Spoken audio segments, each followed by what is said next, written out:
2023 cut. Any takers? No, not that one. That didn't really work for me. Not that. Okay, fine. NGL. 2023, three of us, three sides to a triangle. Deep cut confirmed Illuminati. There we go. I'm there with you. I'm there. Ben's still not convinced. That's fine. I'm not buying what you're selling here. I don't need your approval.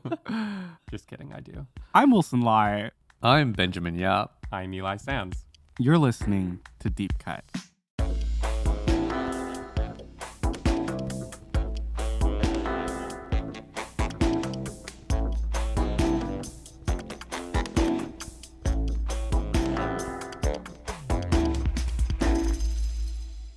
On Deep Cut, we usually compare a director's most popular film with a personal favorite chosen by one of us. We also usually discuss a director's life and career to bring in context that helps us view their movies as they may want us to. Before we get into our 2023 year in review, which will be hopefully not a super long and chunky, but long and chunky enough that you have quite a few movies to add to your watch list, be sure to subscribe to us where you listen to podcasts. You can drop us a review. You can also keep up with us on Instagram and Letterboxd at Deep Cut Pod.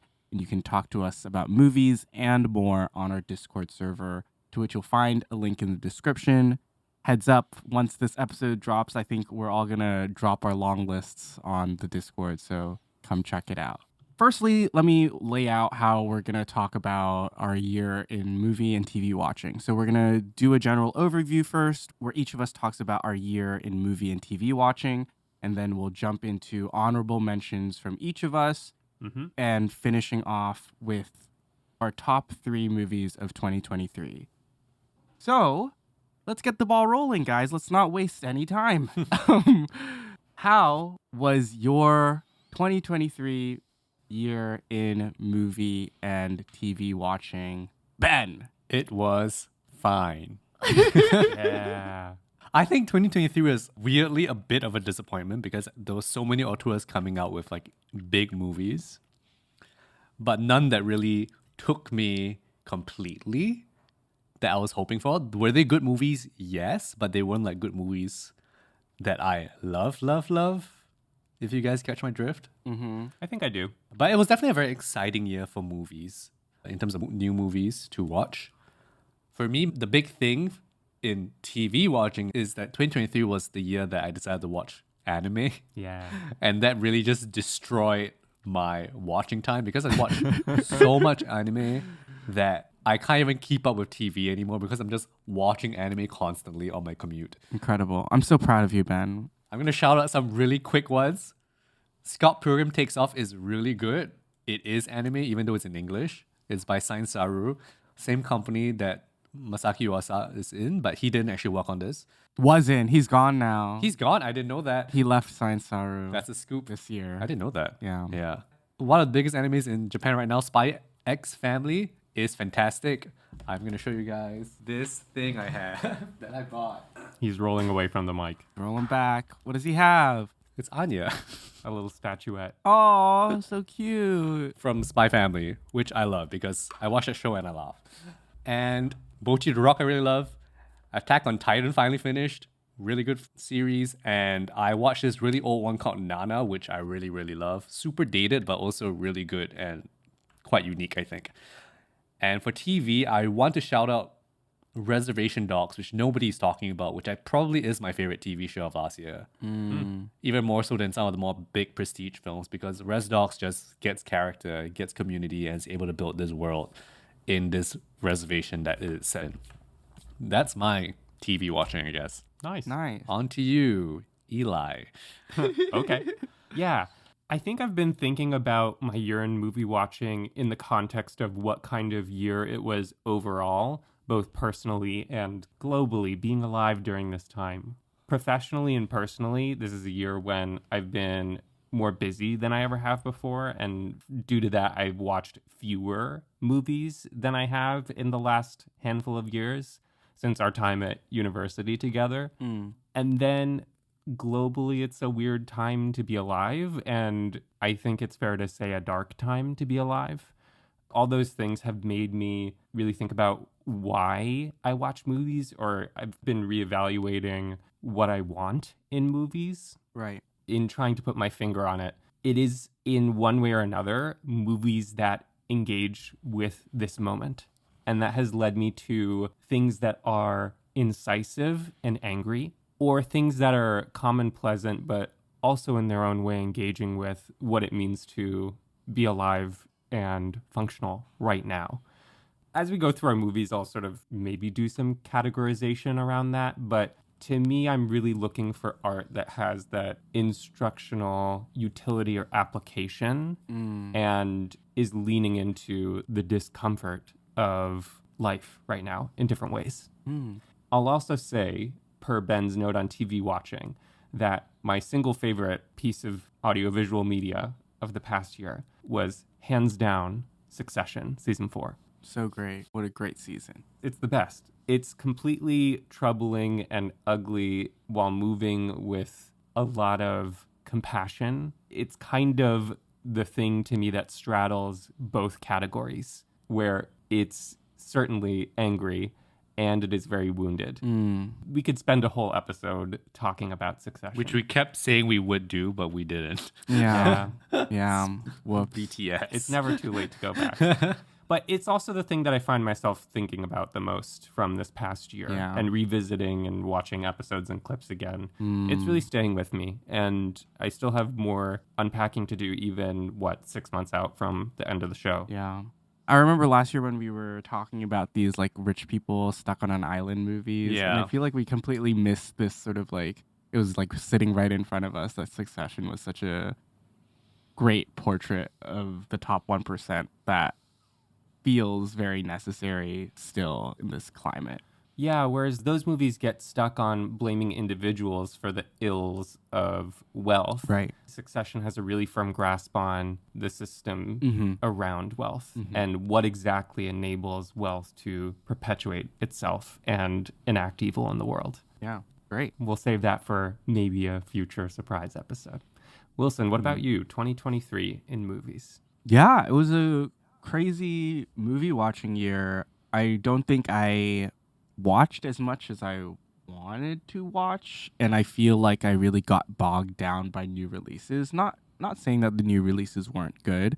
I feel like I err on the other side of the argument from Ben when I say that a lot of like the great auteur, director comebacks or like big projects that were released this year really worked for me for the most part. So I'm very like grateful for this year in cinema. And I feel like I was at the movies, like at a physical cinema a lot more this year. Oh. Which I'm very happy about. Same, actually. Yeah. Same. I forgot to mention that. Yeah. I watched almost 100 movies in the cinema this last year. Wow. That's awesome, Ben. Sorry, Wilson. Please continue. I think that's such an essential like part to movie watching now. Like now, if I were to choose to watch a movie on my computer screen versus wait maybe a week or two for it to come out in cinemas here in Hong Kong, I would often just wait for the theatrical release, which I'm very happy about. Like, Same. I think we all should be supporting a movie-going experience, like a collective movie-going experience, because it's something that's so special and like something that's just so true to, I think, the core of cinema, and that we should continue to practice from here on out. The way that cinemas straddle individual and communal experience is something that does feel kind of sacred Yeah. and unique. Yeah. And yeah, most of the movies on my picks I was lucky enough to see in the theater. As for TV, I honestly, guys, like I fell into a Survivor hole this year, and like I probably watched like 10 seasons of Survivor this year. Been hearing about this for a long time.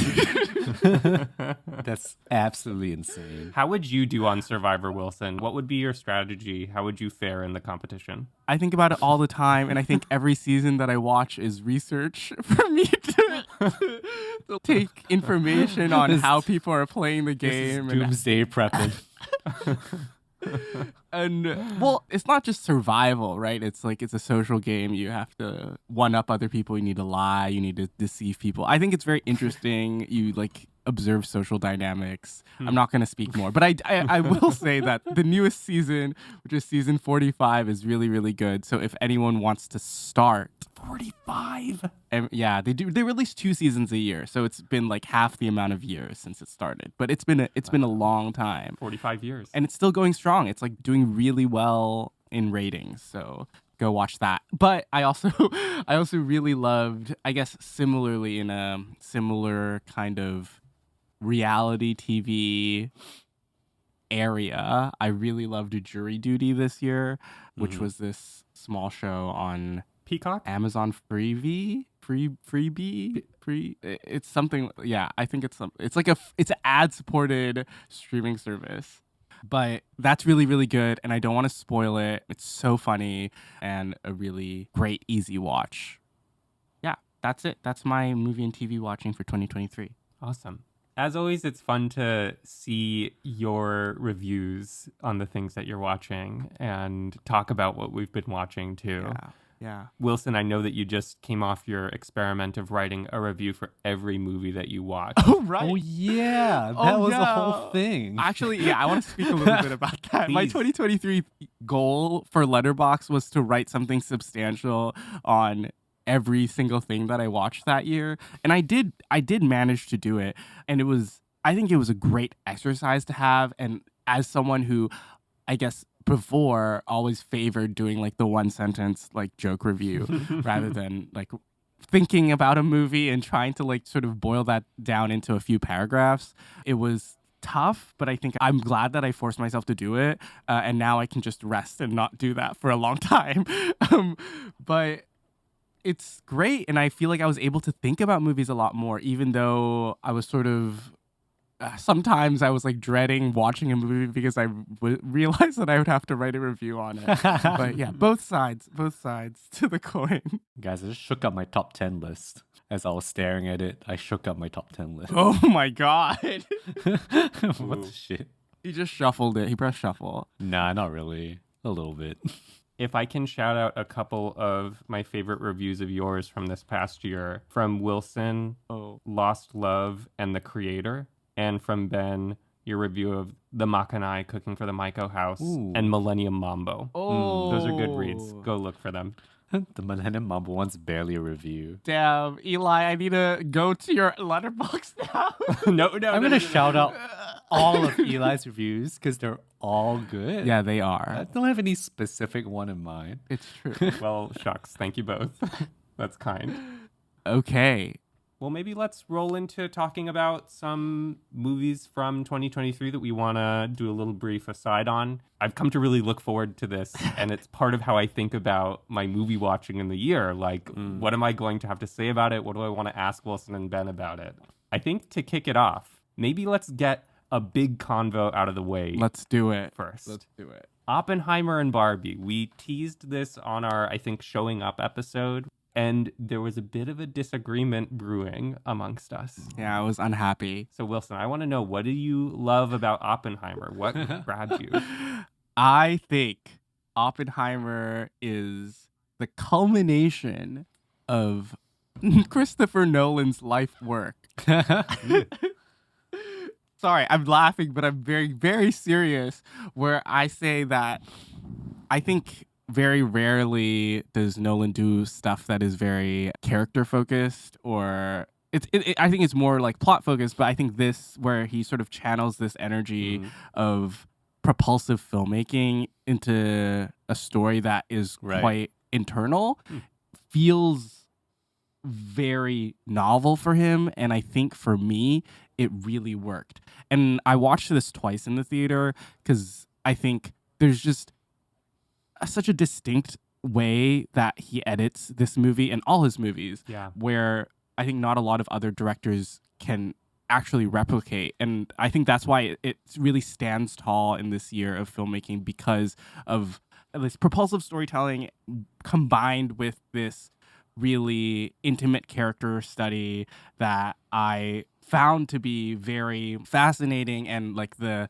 themes of, I guess, like having the weight of the world on your shoulder, or like making these horrible decisions that will like affect a lot of other people for the sake of your like craft or your art or your science. Like I feel like I can think about that for days. And Cillian Murphy is outstanding in this movie.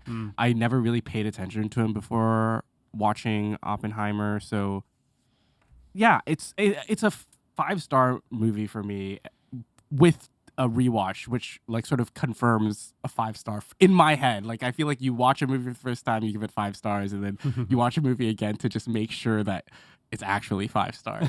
And I made sure. This is why I never do that. This is why I never do that. Never revisit. Never look back. Yeah, but it's number 4 this year for me. Ooh. It's quite high up. Ooh, you're already doing the numbers. I know Ben and Eli felt a little dissimilar to me about Oppenheimer. You're wrong because it's number 5 for me, fucker. You hold a gun to my face. You're like, Wow. joke's on you, asswipe. You're wrong. I think it's just a very strong sense of craft that he has with this film. Do I think it's very intelligent? No. But I also don't think a lot of the films in my top 10 are very intelligent. And I don't think films have to be too intelligent to be good times. Yeah, what is intelligence Yeah. in filmmaking? And I have to say, an hour ago, I was sitting on the toilet with my phone, as people do, watching an Instagram reel of Stephen Colbert interviewing Christopher Nolan. And it's Nolan revealing that he's a Fast and the Furious fan. Lit. And when you really think about it, Oppenheimer is kind of a very good Fast and the Furious movie. Oh my God. Like as an action movie, it's like kind of a heist movie. It's kind of a get the team together movie. It's kind of a movie about family. Oh. So it kind of makes sense that he's a Fast and the Furious fan. Like those are trashy movies, and in a way he's kind of like making a version of that kind of movie. Not really, but I've not actually seen many of them. I don't know. I feel like Inception is closer to a Fast and Furious movie than Sure. Oppenheimer. Oh, yeah, I see Yeah, that. definitely. But I mean, I would say that the editing is the thing that gets me about Oppenheimer Yeah. because no other movie that is 3 hours long and got so many people in the theater is edited in such a way. Like a mainstream regular audience was forced to be exposed to something so experimental in something that kind of does work for a very large swath of audiences. And I think that is a big feat as a act of filmmaking craft. Yeah. To put that in front of people and trust that it works, I think that's really quite commendable. So yeah, I think it's pretty good. That's awesome. Yeah. Yeah, and to specify what that editing is doing, first of all, shout out Jennifer Lame because she's clearly proven herself a genius editor across her body of work already. The thing that is so experimental and fascinating about it is that in the build up to the Trinity test of the first atom bomb, the edit is like rushing. It feels like it is moving too quickly and shots are cut like a beat too short. Yeah, it's like tripping over itself. Yes, yeah, exactly. And to Wilson's point about the thematic examination of the movie, it's rushing and not considering consequences to get to that point of artistic or scientific fulfillment. Afterwards, when the consequences are weighing on Oppenheimer, the edit slows down painfully so, and shots are held for longer during these uncomfortable hearings and grillings. So I totally agree, Ben, that as an experimental, novel, fresh edit, it's really fascinating that it is hit so big. Yeah. On the other hand, I do agree with what Ben said about the sort of limited, if not intelligence, then substantial take on Oppenheimer or the consequences of nuclear weaponry beyond just sort of a generalized anxiety about it. And I hold that against the movie a little bit more, perhaps. It isn't maybe fully as responsible with examining those things as it should be. I mean, it doesn't really examine really. Yeah. No. And I yeah. think it is sitting behind its idea that it is a character study, which I get. And I think this is more of an expectation versus what I got from the film kind of thing. Right. Perhaps, yeah. Yeah, I don't think it needs to do that. It's just kind of I wish it did. And Yeah. that's kind of why it's just not like a personal fave. Yeah. Yeah, I guess I feel a responsibility in approaching that subject matter that it should be dealt with. Like, I find a very telling choice that in the scene where Oppenheimer is being shown projected images of the victims of Hiroshima, we don't see those images, even though he is seeing that and we're ostensibly in his subjectivity. And then earlier on, when he's post-explosion in Hiroshima, he is imagining his teammates facing a nuclear blast and being torn apart, that is shown of these white American people being affected. Right. That feels like comforting an American audience by not having to confront in a visceral way the effects this weaponry's invention. I find that a bit condemnable. I have a question for you, Eli, but I think I'm going to hold it till after we talk about Barbie so we can talk about both movies together. Sure. Okay. It's almost certainly going to win Best Picture, right? Ooh. No. I don't know, but I don't know. Probably. I don't know. You don't think so? I think this competition's a bit tight this year. Perhaps. It's a toss-up, I think. Who knows? Yeah. It could. It could. I guess we'll see. So it's hard not to talk about Oppenheimer without bringing up the movie that came out on the same day, Barbie, and they both sort of propelled each other to financial success. Yeah, fascinating. In my opinion. But I think a great marketing strategy that both marketing teams jumped on once it was clear to them that people were really talking about it. I think Barbie was less strong of a directorial work than Oppenheimer and also Gerwig's past features.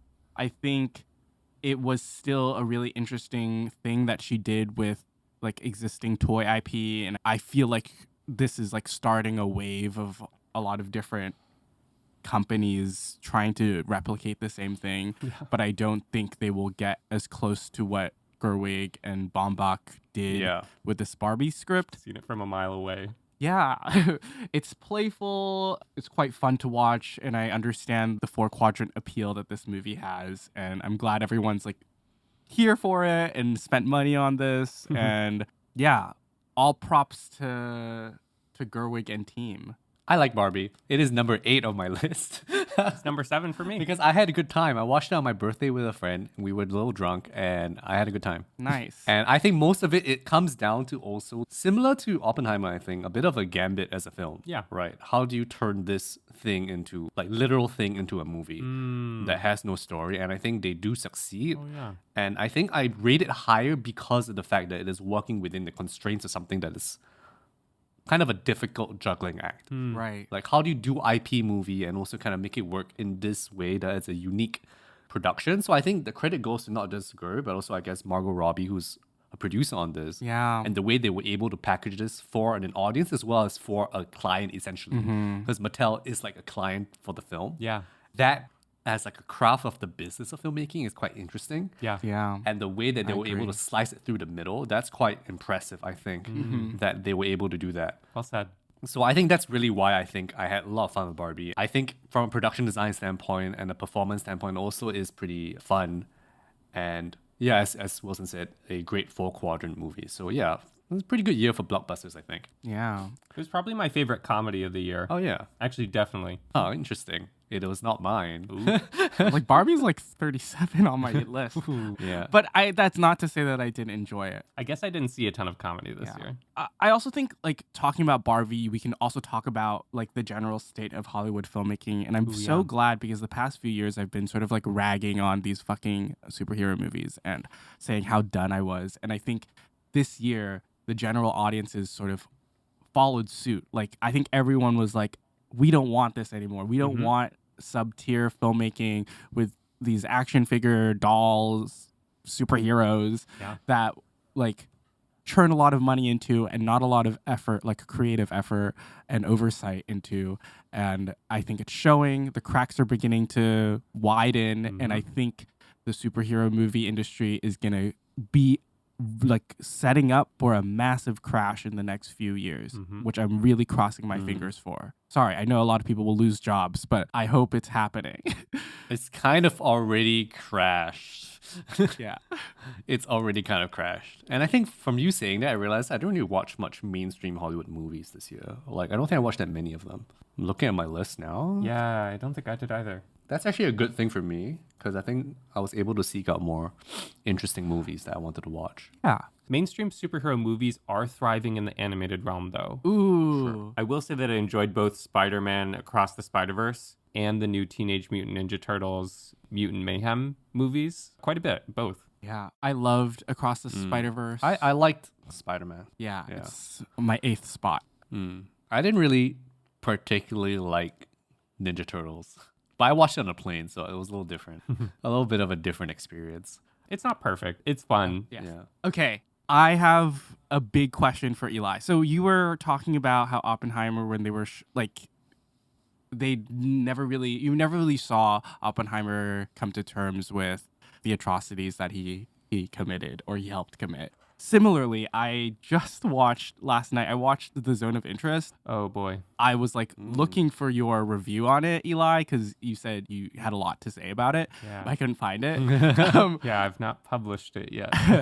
I was really deeply moved and like sort of disgusted by that movie, but I think it does a similar thing where you're not really confronted face to face with the atrocities that were happening at Auschwitz behind this family that you see living. But I think in its sound design and like how in a lot of the shots in the top third of the shot you see the concentration camp behind the wall, it really moved me to a degree that I really haven't with a lot of other films that came out this year, like maybe all the other films save for one. And it just made me feel horrible by the end of it. Like, I think I'm still reeling from my watch last night. And I want to hear from you, who's had a lot more time to sit with this movie and think about it, what you thought of The Zone of Interest. Yeah. Well, so I saw it a little bit over a month ago. Full disclosure, in the time since then, I've been working on a long-form piece of writing, partially in order to figure out what my thoughts on this movie are. I'm really struggling with it. Just to preface it, whatever I say here is thoughts in motion. It's taking me a long time.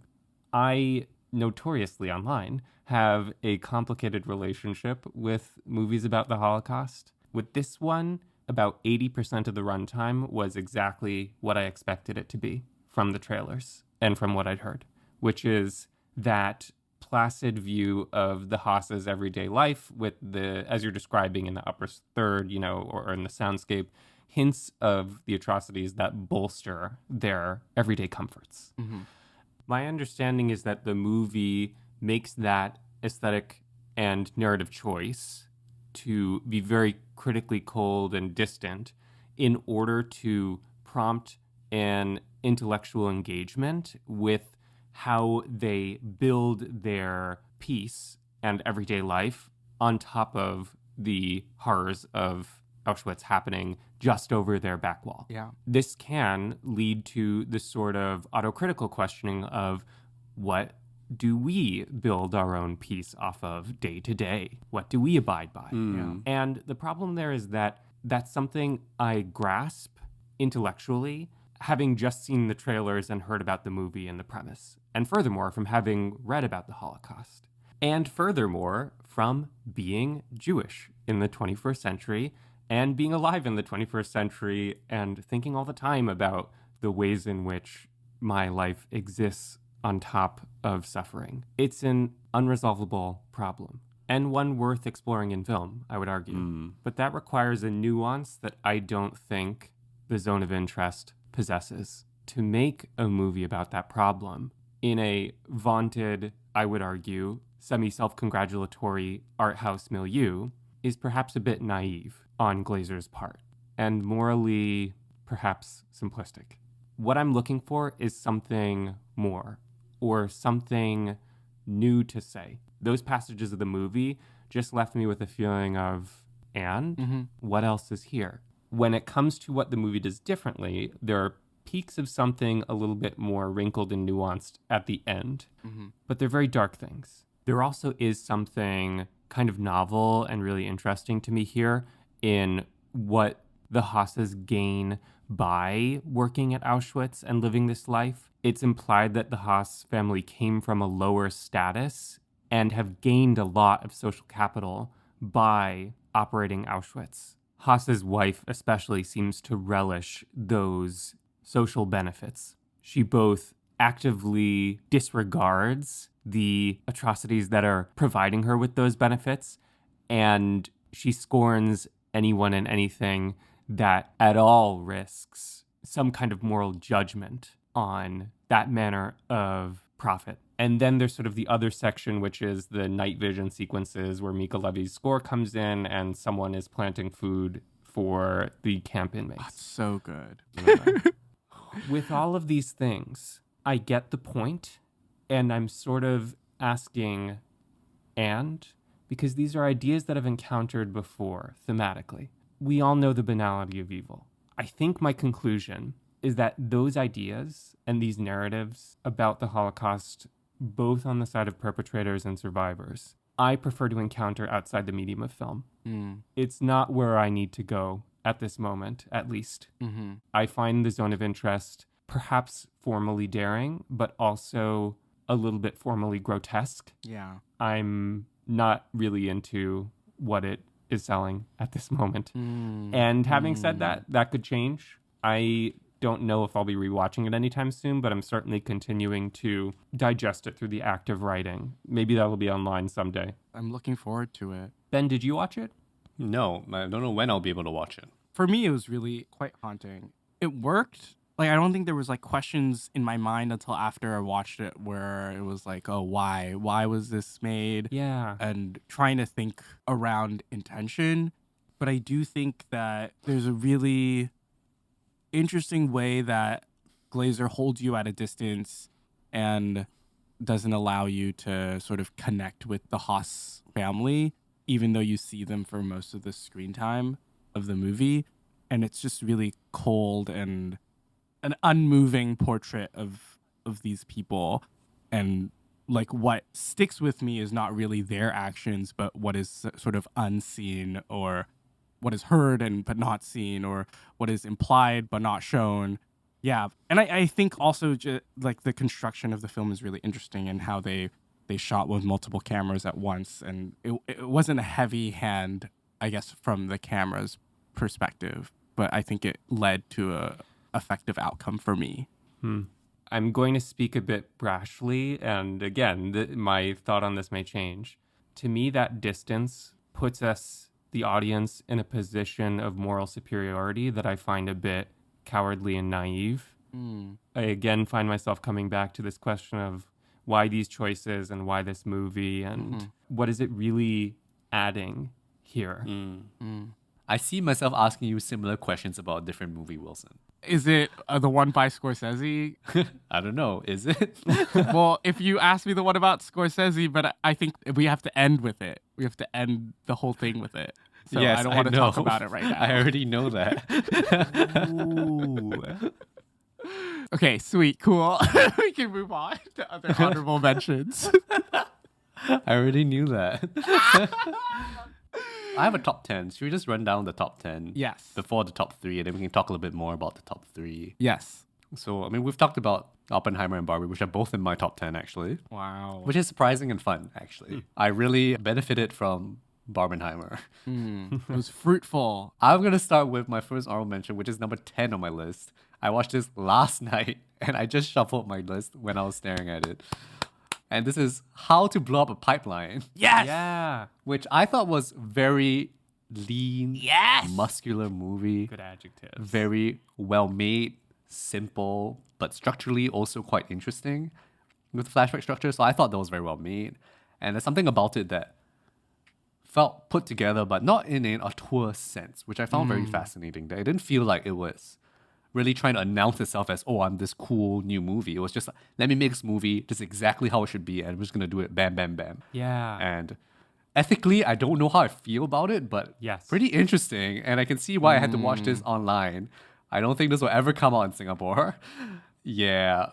Definitely a movie you watch and get put on the list for. Yeah. How to Blow Up Pipeline.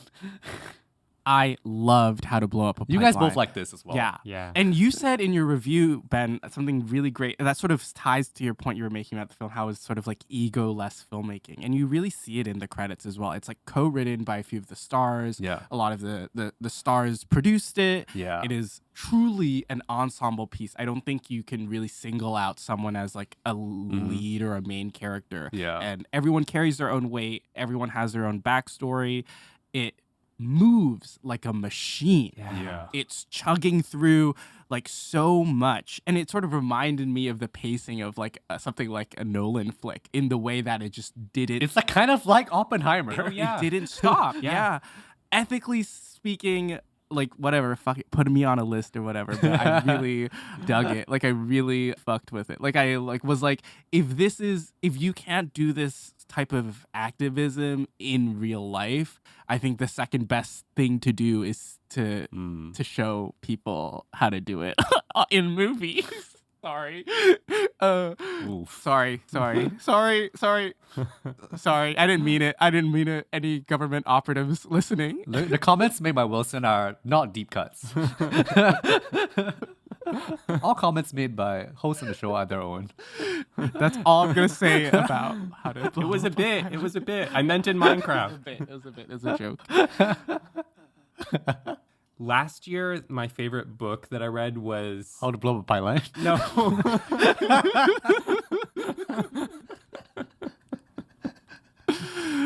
Ministry for the Future by Kim Stanley Robinson, which I talked a little bit on Mike last year, I think, and it really pragmatically addresses what this moment is in terms of climate and our planet. Mm-hmm. I feel similarly about How to Blow Up a Pipeline. This slots into my category from earlier of things that are incisive and angry and really have a moral argument to them.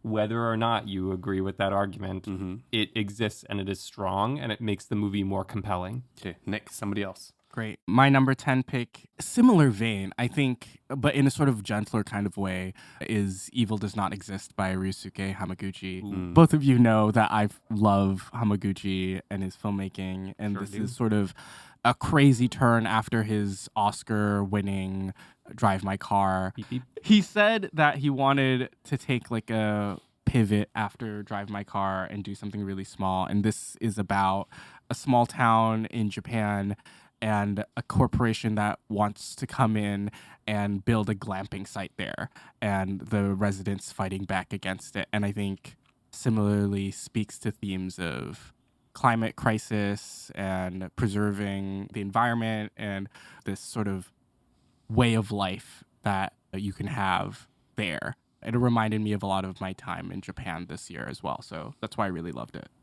So that's Evil Does Not Exist. It's opening in New York this week, so go check it out. Ooh. Ooh. Okay. Cool. I'm waiting for it to come out. Cool. Eli, what's your next pick? Eli does not exist.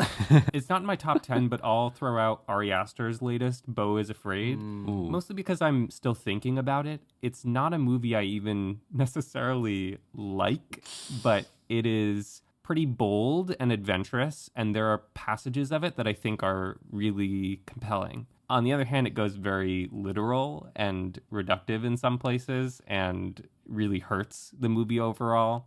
But there's something kind of undeniable to it at the core.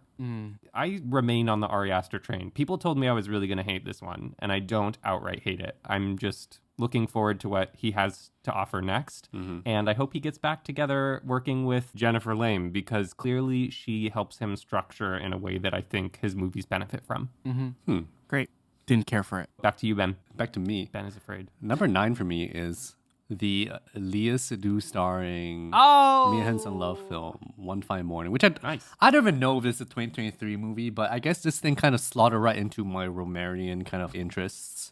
I've never really been big on Hansen Love, but this is the first one that really kind of got me.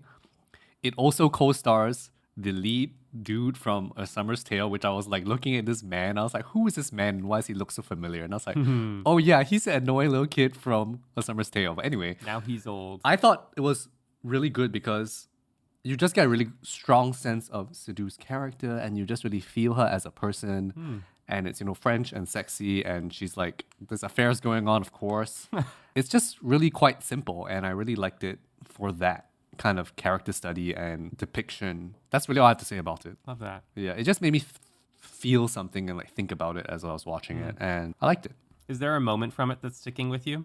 Let me think. Well, it's been a bit of time. There's a scene on a bus where she's sitting there and she just goes through so many emotions on her face at the same time that really moved me from that movie. Oh, I love those moments. I put it on my 2022 list, but I similarly really loved it, and also really love Mia Hansen loves filmmaking.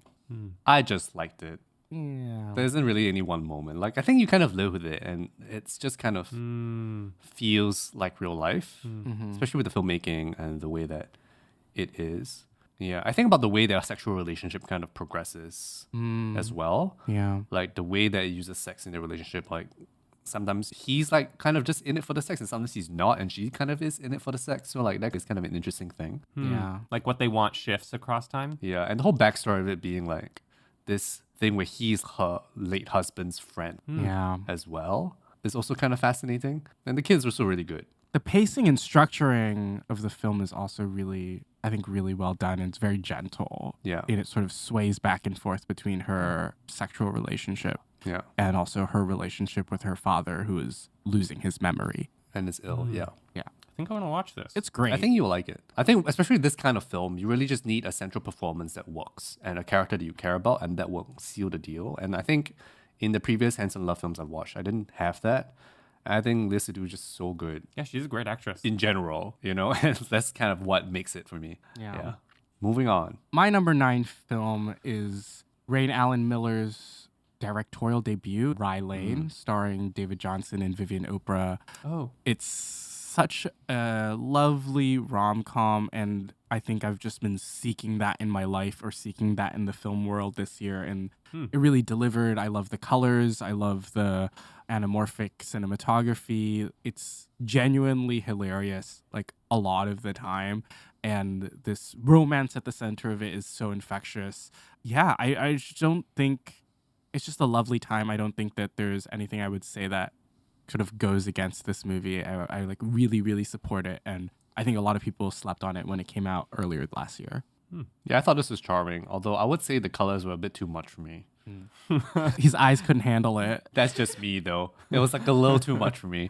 We have to desaturate things for him. Yeah. Like a mother bird chewing its food. Oh, baby. Yeah, maybe I should just turn down my screen, do my own color correction. Anyway, Well, similar to Ben's pick of a character study that is anchored around a super strong central performance, I know this was on your list last year, but Return to Seoul really left a mark on me. It's about a young woman struggling and arguably failing to find what is at the core of herself and believing that she is alone in this struggle. That belief of isolation making things harder for her. As a performance that varies so wildly across its 4 chapters, that Park Ji-min finds that coherence that the character cannot grasp is such a tightrope walk. It's so compelling.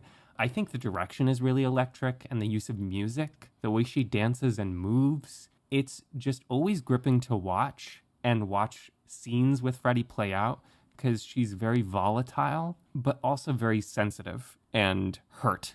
It's just such a compelling thing to see play out across a movie. It's quite sad and also enlivening, full of tension, productively. great movie. Really, really incredible movie. Return to Seoul. Check it out. And listen to what Wilson said about it last year. I re-listened, and it's a lovely section. Aw, thanks, Eli. Okay, Ben. All right. I'm skipping 8 because that was Barbie. And I'm going to a very controversial pick because I know Wilson hates this movie. Ooh. And Ah. I liked it, and it's Lukas Dhon's Close. Ah. Oh. Yeah. Oh. Extremely controversial pick, I know. And I know exactly where Wilson's coming from. I'll let him speak for himself. But I thought it worked for me in this melodramatic way, which I think speaks more to maybe the kind of content it is and how I thought it, in terms of like the kind of story it was, like felt very close to what I have, I won't say experienced, but like close to feelings I felt. Yeah, and I think that kind of exploration of what it means to be masculine and like that fear of what is thought of as not masculine is interesting to me, and it's always fascinated me just in general. And there's like a scene in this movie that feels ripped out from myself, which is crazy. Yeah, so I think that kind of like was the thing. And there was this thing that I noticed about the film, which is its use of color, which I thought was really quite interesting, almost like a old school Technicolor color theory, color chart kind of thing, which I haven't really seen a modern movie do. And it's very subtle, it's not in your face. And I thought it was quite effective as well. I think as like a sad movie, it's probably the sad movie that worked on me the most this year. That's kind of why it's on my list. That makes sense. But I don't know if Wilson wants to say his piece, or you don't have to if you don't want to. I agree. I think the color theory is great, and I think the performances of the kids are really strong. But I just don't think Lukas Dhont should be allowed to make movies anymore. I think he's doing stuff doing stuff like targeting the queer community in really horrible ways with this movie and his previous film Girl. I just think he's like this misconstrued vision of queer youth that is sort of, I don't know, stretched and strained for our entertainment, and our empathy feels so off to me. I can understand how it works for a lot of people because it's emotionally effective. Like, I understand it is designed to make you feel horrible watching it or make you feel really sad watching it. But I was feeling the feelings, but I was sort of pissed off that I was feeling the feelings because it just felt like it was coming from a not very great place. But I don't know. Dhont said it was based on his experience or like similar experiences growing up. So I don't want to discredit that, but just not for me. Yeah. Really not for me. Something that's interesting to talk about, I'm not going to go too far into this, but I think whether you read this as necessarily a film about queer characters might land you differently. I think maybe because I don't squarely put this as a film necessarily about queer characters, and also because they're young people and sexuality is a changing thing. Yeah. And the film isn't explicit about their sexualities, and I think that's maybe where I give it kind of a pass in that sense. And I can see why people might say it's queer baiting as well, but I think if I read it as a film about male intimacy in general, and we can talk about whether it's a romantic relationship or not, but to me these things don't really matter. To me it's more about male intimacy, and I think that's something that's like quite interesting. Yeah. And so I kind of think give Dhont a pass for this film compared to Girl, which I think is much more tricky and much more iffy. This is a tricky one. Yeah. But I will say this thing, and I wrote this in my top 10 list, you guys can read it later, which is that this year when I thought about the movies that I liked, I kind of just decided I just need to go with my feelings rather than like thinking too much about technical merits and stuff. So like this is the year that I was like, okay, I'm just gonna go with my feelings in terms of like films that really speak to me. Good. And I think it kind of becomes clear with my top 10 list that a lot of it has to do with that. Feeling. Like me thinking about how do I feel about the films and using the feelings and emotions of myself to lead me to the films that I personally appreciate the most. Yeah. That's great. Back to you, Wilson. Yeah, my next 4 picks are sort of movies that we've talked about already, so I'm going to try to use this time. I'm going to read out the picks, but I'm going to try to use this time to fit in some other movies. All right. I thought you were going to use this time to speed it up. Sorry, Ben. What? My number 8 is Mani Ratnam's Ponniyin Selvan Part 2. You can listen to our episode on it to hear my thoughts on it. Great movie. Shout out Danmai. Shout out to Thamai. My number 7 is Across the Spider-Verse. Not going to say too much about it. It was a blast. I saw it twice, so it's confirmed 4.5 stars.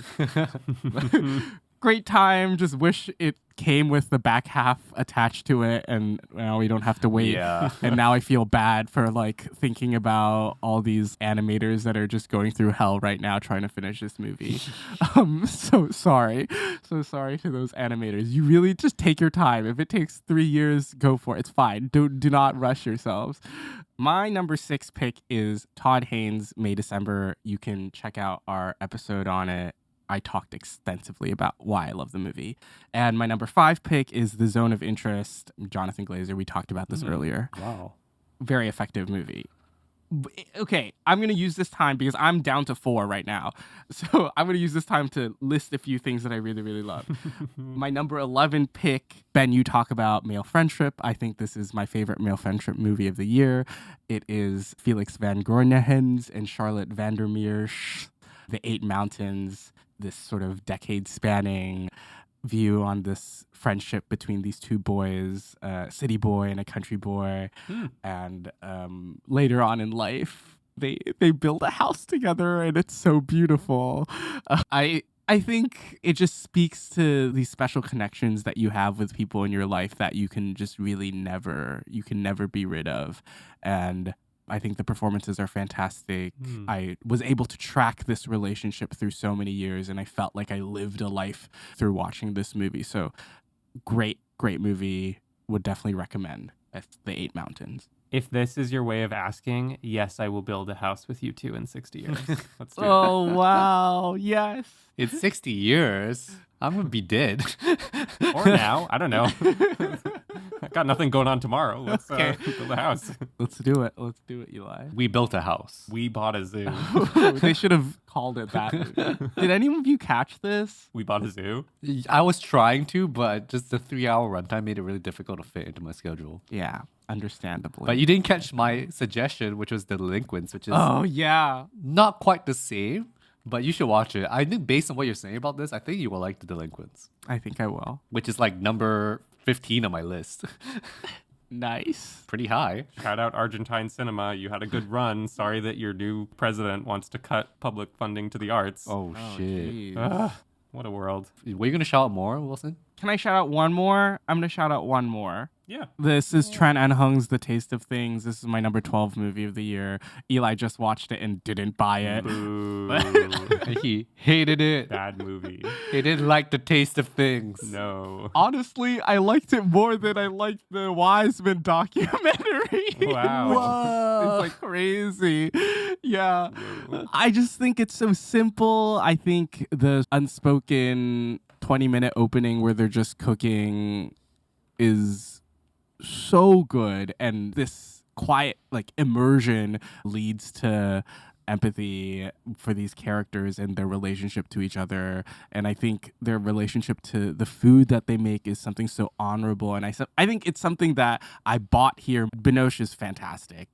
Yeah, I want to hear what you thought about it, Eli, but yeah, I really loved it. She's a very warm performer. She's always undeniable, right? Mm-hmm. Yes. Yeah. Just always bright and effervescent on screen. Very comforting presence. Yeah. Yeah, I mean, I don't buy it. Where you would say it's simple, I think it's simplistic. It is distracted and has a weirdly prioritized edit. Whereas the Wiseman documentary has the patience to understand that cooking is not just the actions itself, it's the things in between. This movie has like cooking montages, not cooking sequences that are structured like scenes. Furthermore, not to pile things on, but like, I don't believe these performers as cooks who have worked for decades. Their work is sloppy. Oh. God. The edit also has so much of people walking from point A to point B. It's sloppily told. It's Manic Pixie Dream Cook. I'm plagiarizing my Letterboxd review here. It's setting up an arc where he changes his understanding of what a relationship is, and that doesn't happen. The whole last act of the movie is just waiting for nothing to pay off. It's only soured since I've watched it. This is the only movie I saw this year that I'm really down on, and Wow. it's the last one I watched. Wow, Eli. Wow. I see where you're coming from with this, Eli, and I don't disagree. I think the movie is fine.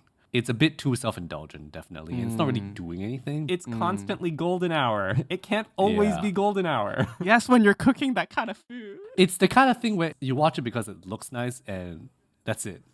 It's kind of a hollow movie, I would say. It's still a hollow movie. I agree. That's a good way to put it. Did I enjoy it? Yes, to a certain extent, but it is a bit of a hollow movie, yes. Yeah. Okay. Yeah. Okay. Let's move on. Sorry. Let me put them next to each other, The Taste of Things and The Toigo on my list. Cool. They are next to each other in my list. They are now next to each other on my list. Anyway, next.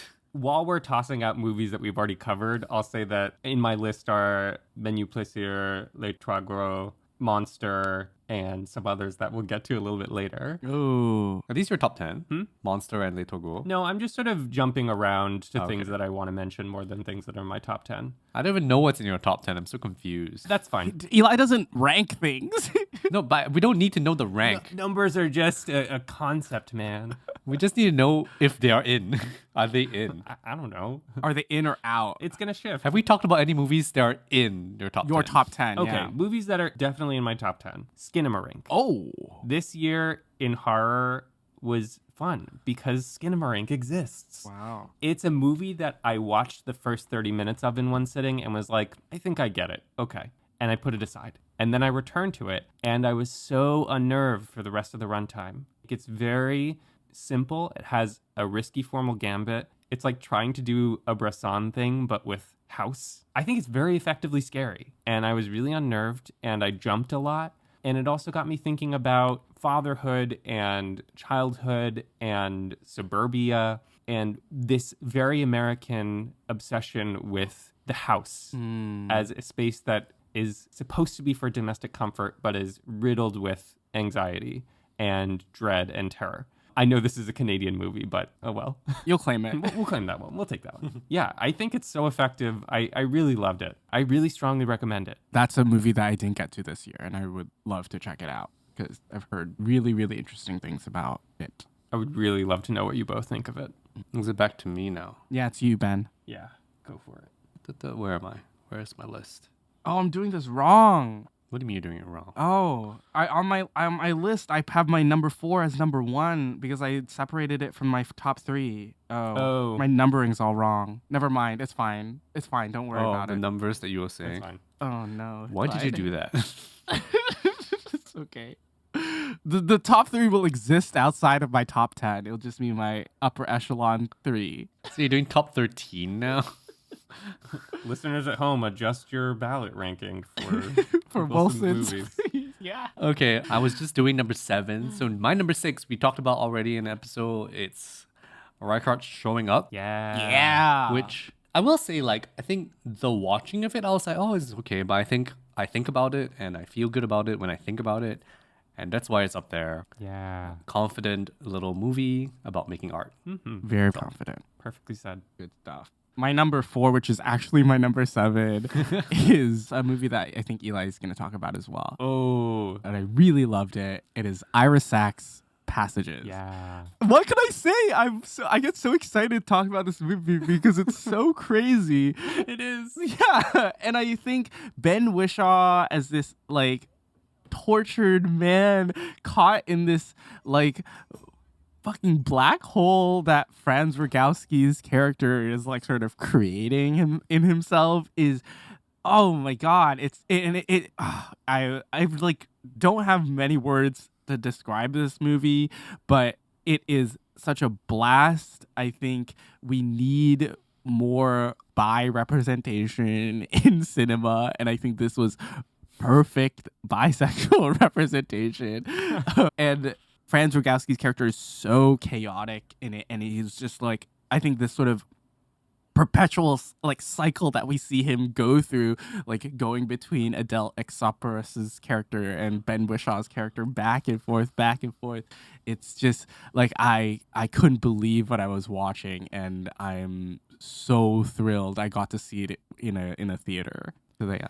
It's absolutely in my top 10 too. And similarly, I feel giddy about it. I had seen Little Men before, and I really love that movie. Very, very different movie. Yeah. This movie is erotic and dangerous, and it borders on laughing at Franz Rogowski, but it just narrowly avoids it because it really focuses on this problem of unknowability and unpredictability in relationships. Like, to me, the central question is, can Franz Rogowski's character really love?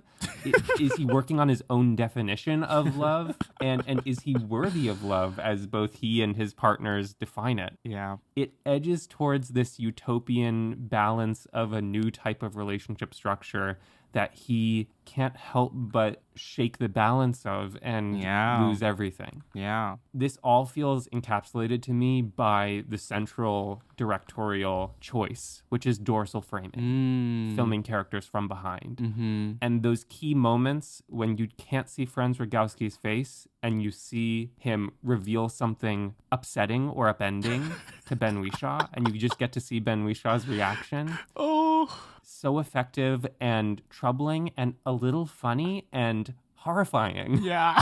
Yeah. Like watching this failure to connect, it's sad and it is moving Yeah. and also funny. And I think it's one of those films that it's like, oh, it's so great to be watching this from like the confines of a theater and not like experience this firsthand. No one wants to experience that. I will say I was much colder on this one than both of you were, which is a bummer because I thought I would kind of be into it, but I just thought it was a little too short, which was my main problem with it. Oh, interesting. And I think because of its tight 90, but I think this is the kind of thing where like I wish it was not 90 minutes. And I think it really needed room to breathe for me because it was going by so fast in a way that I couldn't really get a sense of the characters. It was just like, look at them do crazy shit. And I was like, okay. And because of that, it didn't feel too real to me. It felt a little too like I heard this crazy story and then I don't really believe it kind of vibe. So I think if it just like gave me just maybe another 15 minutes where we can like really sit with what is going on here from like say Ben's perspective and also like see what is going through Rogowski's mind when he's making crazy decisions. Yeah. Huh. That would make it work better for me. But right now it's a little schematic in the way that like was a bit too difficult to kind of like let it work on me. I think it holds you away from that interiority from Rogowski until like the final passages. Yeah. I'm not doing, no pun intended, of the movie. And then you really do sit and kind of think about those questions that you didn't have access to earlier on. Yeah. Do you both know the autobiographical components of this movie? Yeah, I think I told you about the autobiographical components of the a movie. little bit. Yeah. Yeah, you might. That might have been you. Sorry, I don't want to steal your thunder. You reveal it. No, it's okay. It's okay. You go ahead, Eli. That Ira Sachs and his partner, who's a man, co-parent their child with Kirsten Johnson, director of Camera Person. Unreal. And they live like right next door to each other. I feel like this incredible. movie is imagining, Yes. what if that didn't work? like let's imagine the worst case scenario of our relationship context. Yeah, kind of. What if that was a shit show? Great. Okay, Eli. Last one I'll shout out, which is not in my top 10, but I think is kind of, to borrow friend of the show Russell Goldman's assessment, is kind of a miracle that it made it through the Netflix original movie pipeline while being original and legitimately good, is they cloned Tyrone, a great little sci-fi thriller with John Boyega and Jamie Foxx and Teyana Paris, directed by Jewel Taylor, which is a name that I will be keeping an eye on for sure. Great thriller, a good hook. It's socially pointed. It's not the most deep thing ever, but it really does have something to say and do. I enjoyed it a lot. That's great. I will put it on my watch list. This totally like missed my radar. Yeah. I like did not think about it at all. Yeah, I think it came out Barbenheimer weekend Oh, Okay. to its detriment. that's unfortunate. Bad timing. Barbenheimer cloned Tyrone. Okay. I tried. Sorry, I'm a little distracted right now. Okay, I'm good. Oppenheimer is number 5 for me, so I'm going to number 4. Nice. Which is a film I watched twice in the theaters. And this is Yorgos Lanthimos' Poor Things. Oh, yeah. Which I think isn't a very smart movie and isn't even a very great feminist movie, to be honest, but it's very fun. And I think it's really carried by performances. And Emma Stone has this Best Actress on lock. There is no denying it. She's got it. I don't see anybody else winning this because it's a kind of Oscar bait performance. You know what I mean? Like big physical transformation, extreme things that you're doing to yourself, being naked. Like these are things that win you Oscars. Are they good reasons to get an Oscar? No, but they are reasons that you do get an Oscar. So definitely, I think she's got it. But I think the film is just really fun to watch, and the production design is like insane. Like, it's definitely a better Barbie movie than Barbie actually is. Kind of the same movie. It's maybe kind of like Oppenheimer, less intelligent than it would like to seem. But I think it's a really good time. And I think Mark Ruffalo's Duncan something. Donuts? Forgot the name of the character. Duncan Weatherburger? I don't think it's Weatherburger. I don't think the word burger is in it. But it's very good and very funny. And like his owl that's in the trailer is probably the single best line reading in cinema last year. Oh, So, yeah. when she slaps him. Yeah, and he goes, ow, ow. Oh. Oh. Yeah, exactly. He does a lot with that character, and it really works. Aw. And Emma Stone's also really freaking fantastic, actually, with the physicality of her acting. And the way that she's tracking the development of this character over time is really good. Yeah. So I think it's a good time. Yeah. Cool. I'll be seated opening night in 2 weeks. Oh, nice. I think this is my last pick because my number 6 is Korieda's Monster, which you will hear me talking about in another episode. And my number 4 is Nolan's Oppenheimer. So the last movie I have to talk about is number 5. And it is unfortunately the only animated film that I will talk about this year. And it is not The Boy and the Heron. It is another anime called Blue Giant by Yuzuru Tachikawa. It is based on a manga. It is about 3 young men, one of which we follow who moves to Tokyo in search of becoming the greatest jazz saxophonist in the world. And they sort of come together and form a band. And it's about the trials and tribulations of being like bandmates and striving to achieve like a great form of art in this sort of like back and forth improv-y way that jazz is. And it was super moving. I went in blind and like cried 3 times as you do in an anime movie. The soundtrack made by Hiromi, a famous jazz musician, is incredible. I like still have it on loop today. It is something that a lot of people have slept on, even though it was released on like early December in the States by G Kids. Shout out G Kids. I love you guys.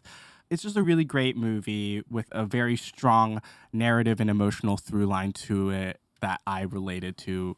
And I like just can't fault it. It's 10 out of 10. Awesome. Okay, sweet. This was a movie I was trying to watch last night, but I was too tired. I was really trying to sneak it in there. Yeah. Yeah, I was like, what's going to get me tonight? Yeah. Maybe anime. Yeah. Jazz anime. Go for it. I think, Eli, you would also really, really enjoy it for the musical aspects to it. I hadn't heard of it before. It sounds great. Check it out. I don't have another feature that we've not discussed that I really want to put on the table, but I will put out there that friend of the show, past and future guest, film festival correspondent extraordinaire, Russell Goldman, had another short film that hit the festival circuit this past year and should be online, I'm guessing a little bit later this year, called Closing Time.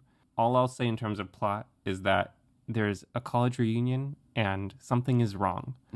This is just really sharp directorial work, and the whole team that Russell's working with is phenomenal. Our friend Allie, cinematography, casting director Jamie Ember really did phenomenal work. This is a must-see cast. I think it's a great short, and I really strongly recommend it. Great. Are we on to our top 3 now? I'm left with top 3, man. Damn. Wait, can I quickly run through a quick list of movies that I suggest people check out before we dive in? For sure. Oh, okay, yeah, sure. Run through your top 50. 50. I watched like close to 90 2023 releases this year, which was pretty outstanding for me, but I think it was really helped by the film festival.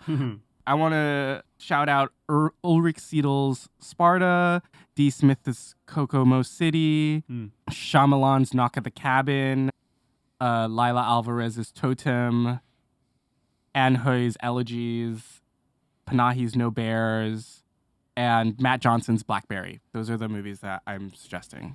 All great movies. Cool. Ooh, let me see. Do I have anything I want to shout out? Maybe the only other thing I want to shout out is this film called Do Not Expect Too Much from the End of the World by Radu, which I thought was really interesting. Did I love it? No, but really interesting filmmaking. He's definitely a filmmaker to watch and like to think about. Very idiosyncratic filmmaking compared to anything else on my list this year, probably. Yeah. Fascinating, angry filmmaker. And I think you will like him, Eli. Radu Jude. More incisive, angry stuff. Good. I will add that to my list. I'll use my 10-second recommendation to say that I think the best movie that I watched this year, not a 2023 movie, but A Brighter Summer Day by Edward Young, that's really been sticking with me. It's devastating and I think a shamefully important movie. It's time. Perhaps we will be saying more about that soon. It's time. 2024 is the year, guys. It's the year of Yang. It needs to happen. Yeah, I agree. It needs to happen this year. I agree. I gotta wait. It's gonna happen near the end of the year for us, I think, because of things I know. For some screenings coming. Okay. Should we drum roll? Boom, boom, boom, boom, boom, boom, boom, boom, boom. And this is our top 3. We are going to start up with Eli's number 3 pick of 2023. Very well. My number 3 pick is one that we've already talked about on a deep cut upkeep, and it is Kelly Reichardt's Showing Up. Yeah. I've already spoken at length about my relationship with this movie, but I'll just say that in terms of those categories that I laid out at the start of the episode, this very much so is gentle and calm and pleasant, while also really critically thinking about what does it mean to live the art life, which is just life. How do you be in community with other people and your own self? How do you pursue something that you love while expressing care for other people? These are questions that everyone thinks about in one way or another. And it has stayed with me for almost a year and a half now as sitting at the top of my list. Wow. Number 3, Kelly Reichardt, Showing Up. A beautiful movie. Awesome. Watch it, listen to an episode. Yes, please. Do that. Do it. Okay, I don't know if you guys will expect this from me. This is my number 3. I'm so excited. And it is an adaptation of a book. Adaptation of a book. Oh, it's an adaptation of a young adult novel by Judy Blume. It's Are You There, God? It's Me, Margaret. Oh, yeah. Great pick. This is my number 3. I can't really explain this pick across above the rest of my top 10 list, but I think I just watched this alone, surrounded by teen girls, and I was like really into the movie, and I was really feeling the warmth of it. And I think a lot of it is on the shoulders of Rachel McAdams' mom character, which really made you feel like, that you were being mothered by her as you're watching this movie, which is a great feeling. Mother McAdams. Yeah, and I think it was just such a great adaptation, which I haven't read the book, but I think the way that she tells the story, it's very simple. It's a pick for me to celebrate a kind of back to basics kind of filmmaking, where it's just let me tell the story, this coming of age tale, make it good, well performed, well written, well paced. Everything about it is great. And if you compare it to the rest of the films in my list, there's nothing showy about it. It's a very simply told story that's full of warmth about family and a good time in the movies. Yeah. Love that. That's my number 3. I think you'd always rely on Kelly Fremont Craig to make a good movie about coming of age as a woman. Yeah. Definitely one of those. Yeah, like a previous film. I'm not sure if that was her last film. Age of 17 is also great. Yeah, that was her last film. It's been a while. Wow, that was a while ago, Yeah. isn't it? Yeah. I've not seen the movie, but I read the book for the first time earlier this year in the context of working with students. Oh. And that's a really special text. That's like a great book. It's great. I think you will like this too, Eli. I should watch it. It's a great movie. Yeah. I've read the book and I watched the movie, and it's a really faithful adaptation, and I think it holds the core of the book. Like it just holds the same core, Cool. which is all you can ask for in a good adaptation. That's right. My number 3 pick is a movie that to me feels so elusive. It's sort of like playing cat and mouse with this movie. It's hard to expect what's to come, even though it's sort of laid out very clearly in front of you. The directions that this movie takes is what like really struck me as cool choices. Like it just feels like a cool movie. And this is Justine Triet's Anatomy of a Fall. Oh, yeah. From the opening sequence, I was immediately taken aback. I was like, why is this music so loud? What the fuck's happening here? Like all these weird things that are placed in the first few minutes of the movie come into play later on in the film in such a big way as we sort of dive into this court case against Sandra Hulera's character, who's accused of killing her husband. And it's never for me a question of, oh, did she do it or did she not? Which is, I guess, what you want someone to get out of a movie when you're making something that's sort of like murder mystery-esque. I don't think that was like my main concern watching it. I think I was just so swept by these directorial choices, these weird like zooms or weird angles, these weird flashback structures. It felt like Triet was just like, fuck it, I'm operating on my own level. I'm not gonna like think about conventions of filmmaking at all, and I'm gonna develop my own way of telling this story, which is sort of centered on this experience of this woman going through this trial, and also the views that others have of her, especially her son. I do want to shout out that child performance, which is sort of like, nothing short of incredible, where he really comes toe to toe with a lot of incredible performances in this film. And also that dog, which is That fantastic. dog. Ridiculous. Yeah. Ridiculous dog. Got that dog in me. Yeah. Give the dog an Oscar. Dogsker. Yeah, if you haven't seen this film and it's like available to you, like I don't know what to say. Like just go watch it. Yeah, that's my number 3 pick. It's such a great thrill ride. Yeah. This is a perfect segue because Anatomy of a Fall is my number 2 Yeah. spot. Woo! It's such a thrilling, fun movie. Similarly to what I said about Succession, it is one that I keep on thinking about and going back to. What you said, Wilson, about it throwing out the book and rebuilding a grammar, to me, it's like Triet is taking that book and folding origami out of it. The key point to me feels like it is taking these pieces of film grammar that we have been conditioned to understand as things that reveal something essential or true. The zoom that draws our attention, the cut to a flashback that we believe is objective, the close-up on the face that's supposed to reveal emotion. These things, where they would normally tell us the intention of the director and the feeling of the character, are used instead to obfuscate what is actually going on, what the truth is. These techniques that feign the truth then leave you with a kind of like empty calorie with no truth really there, are about, most fundamentally, how film techniques overall do not elucidate. Film as a medium for truth-telling is faulty at best. Yeah.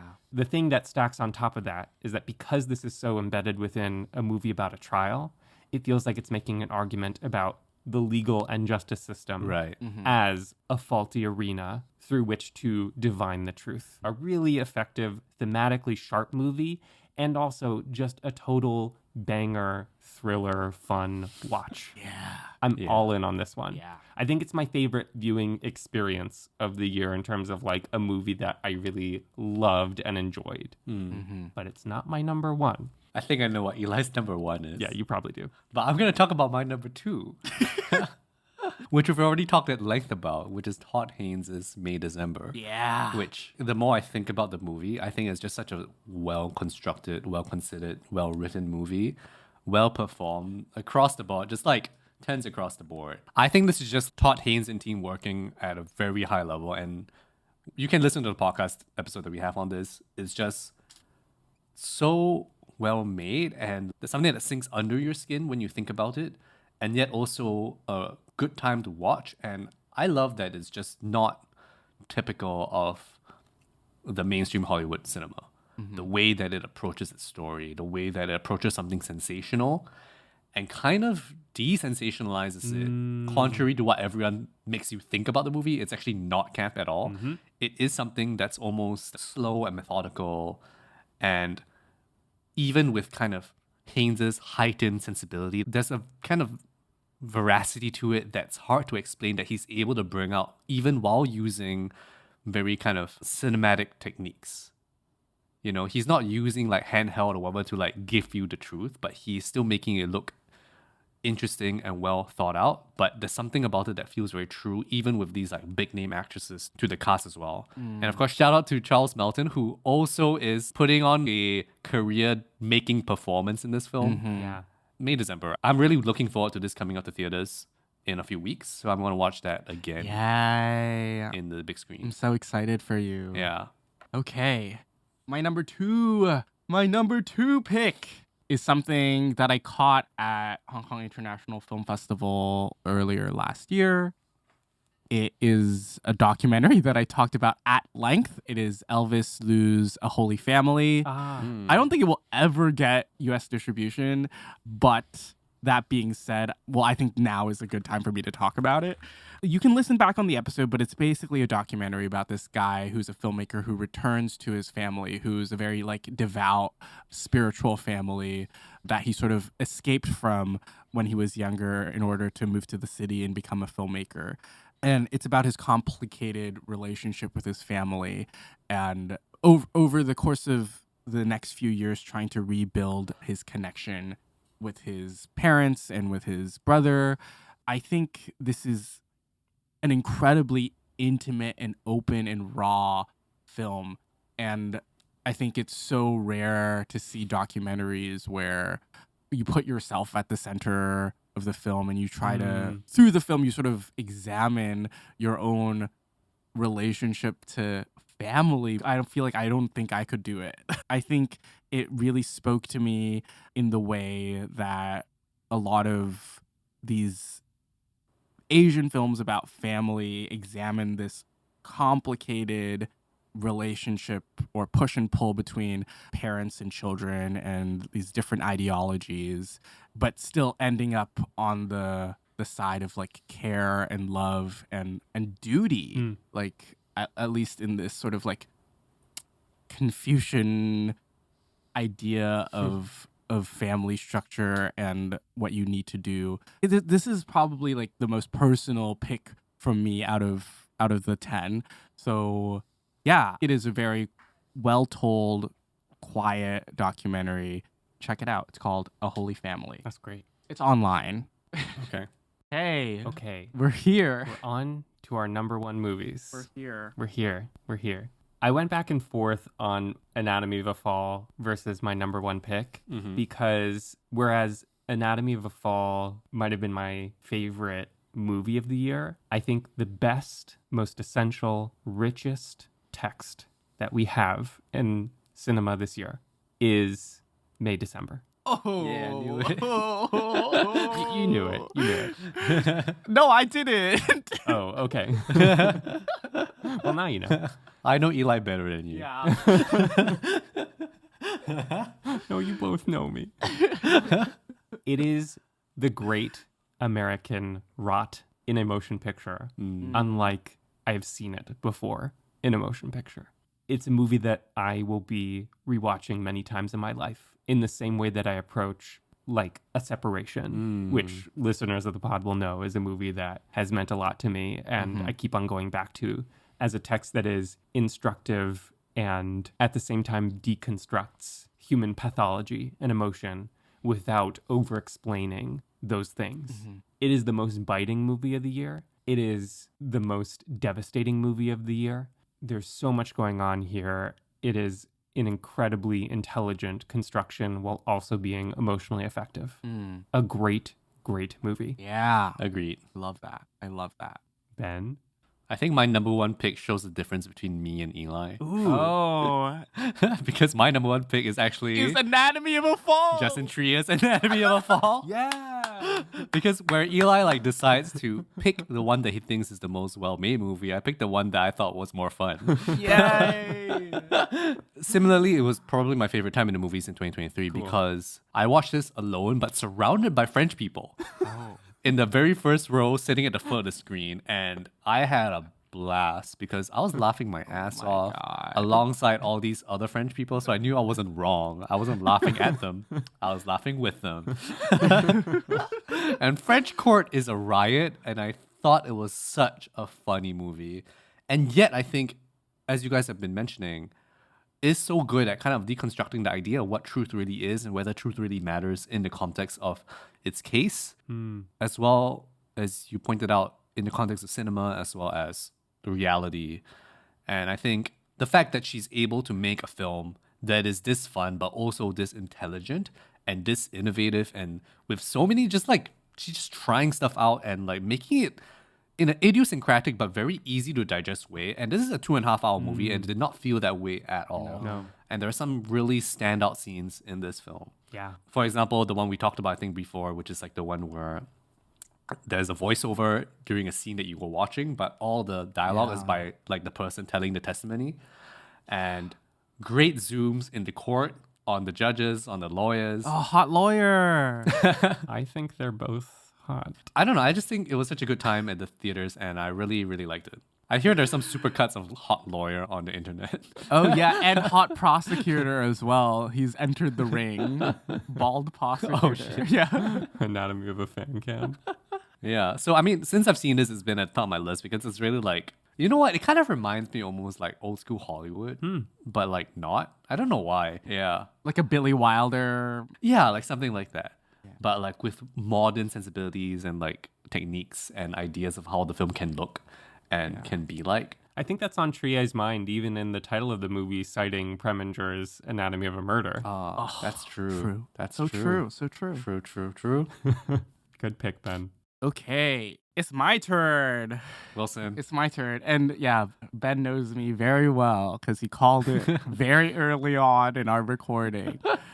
My number one pick is Martin Scorsese's Killers of the Flower Moon. I've never pegged myself as a Scorsese fan, like not at all. Like I don't know if I still am a Scorsese fan. I saw Raging Bull for the first time this year and like didn't really like it that much. But this was outstanding. It was hard for me. Like I think both times I saw it, I walked away from watching this movie shell-shocked. And I think that has to do with a lot of different things. I think the script is very powerful in how it sort of buries us down into the rot of what was happening to the Osage Nation at that time. And I think the elongated runtime and that edit that doesn't really let us breathe, at least for the first 2 acts of things, it really feels suffocating and it feels like you're getting pummeled down beat after beat, and it's intentional. I think Scorsese wants you to comprehend these atrocities that these white people made on the Osage Nation. And I think you can put this in comparison with an Oppenheimer or a Zone of Interest, which sort of shows us an outsider's view of, or like a very closed off view of war atrocities, and doesn't really confront the violence and the pain that it causes. But I think Scorsese, with the help and the blessing of the Osage Nation today, tells this story with a lot of truth and a lot of heart. And I think even in its coda and its ending where Scorsese appears himself, he sort of comprehends for a slight minute him being a white man telling this story of indigenous pain and suffering and sort of the setbacks that itself has. I think the performances all around are sort of jaw-dropping. I think a lot of people talk about Gladstone's performance, which is really heartbreaking and moving, but I think DiCaprio probably gives one of my favorite performances of his here as sort of this dumb-ish man who gets caught up, but then rather than choose to sort of put a stop to this cycle of pain and violence, makes an active choice, or not an active that we see, but makes a slow choice to continue perpetuating this violence. And it is something that feels within reach, and I think when it is within reach, I think it feels very scary to see that transformation. Yeah, it just really affected me. I don't know if the next time I'll like hold a Scorsese movie in such high regard, but the Thelma Schoonmaker edit moves so fast, and I think I was held for the whole runtime. And yeah, crazy for me to think that the Scorsese would be my number one at the end of the year, but that's it. It's Killers of the Flower Moon. That's my number one movie. Wow. Did you see this, Eli? I did not. Oh, you haven't seen this. Interesting. I think this is probably one of Scorsese's best.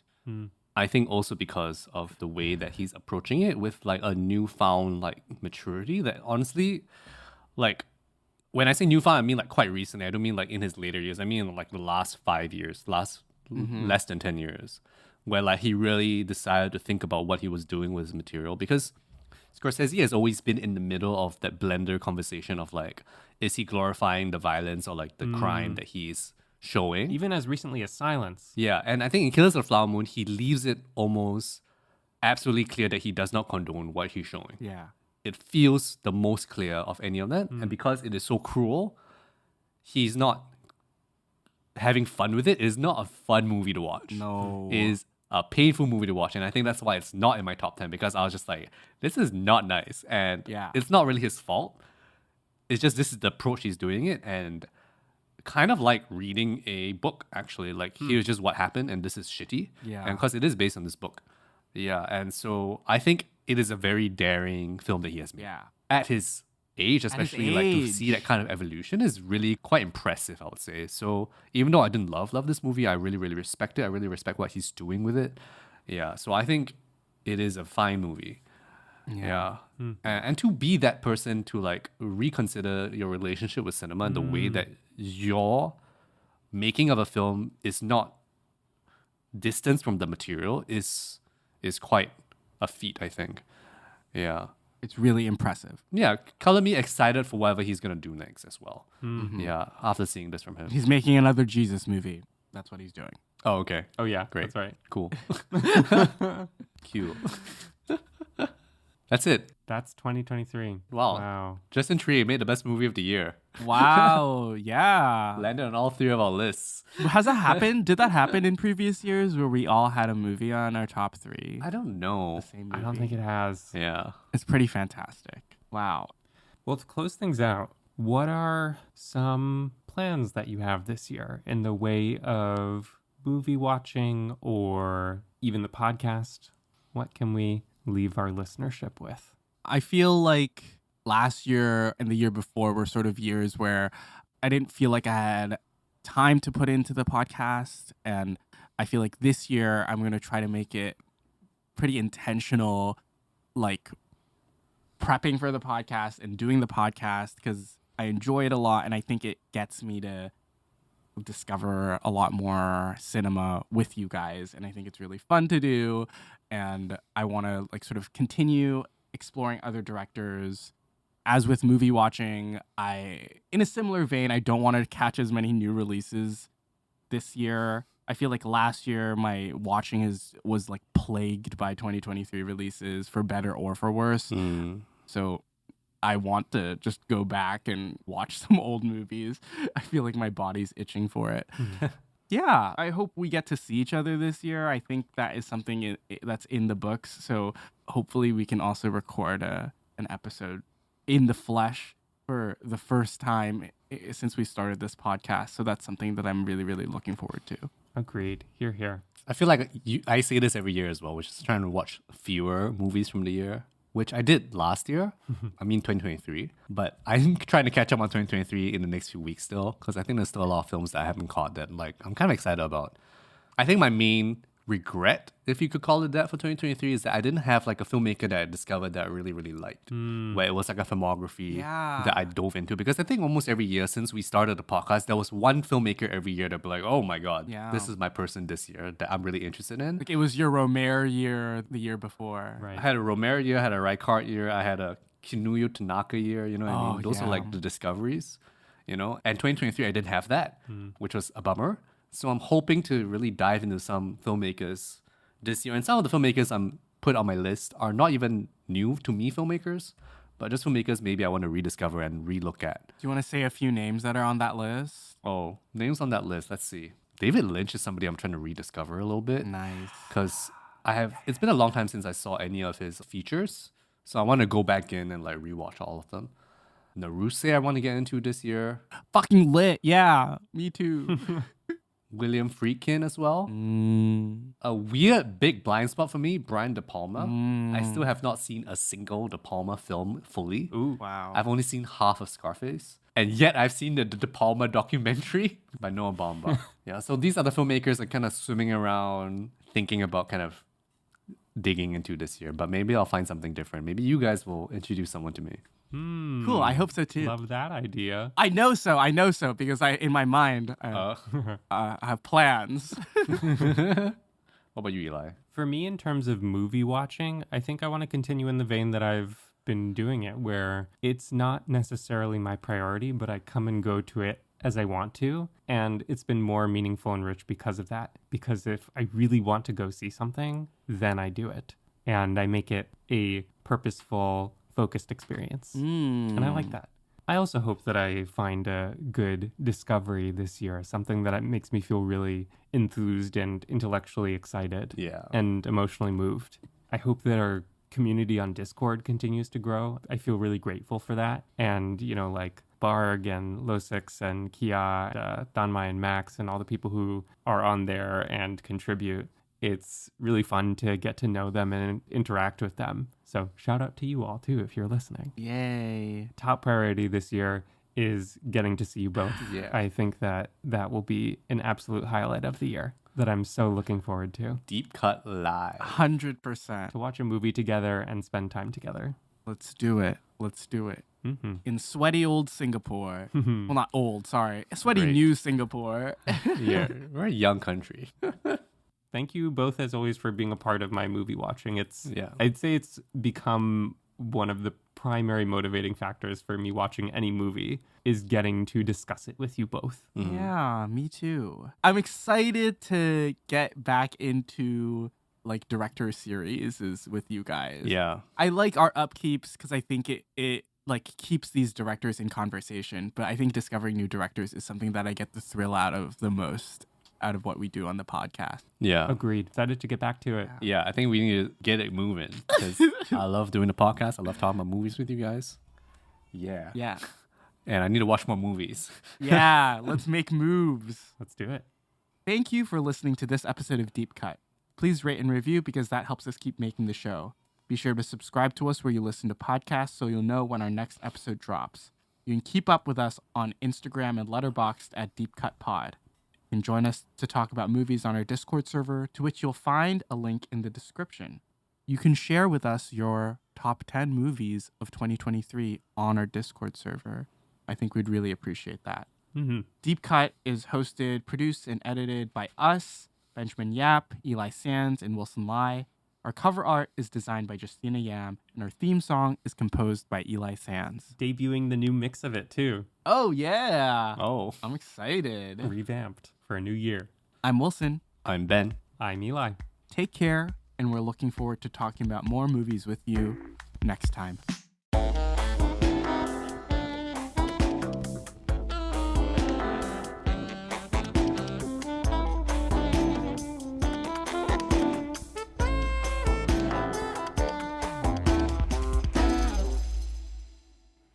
Happy New Year. Happy New Year. Happy Lunar New Year. Happy New Year. Year of the Dragon. 新年快乐. Oh, damn, I didn't make that Lunar New Year joke.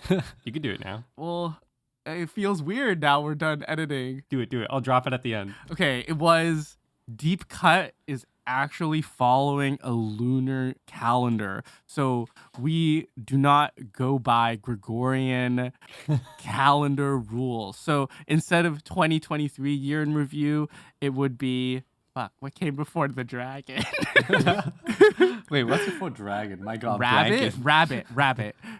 So it would be the year of the rabbit, year in review. Calling it. And guys, it's the year of the dragon, so we're gonna be dragging these deep cuts Oh my God. across your ear holes. Oh my God. I love ear holes. That's great.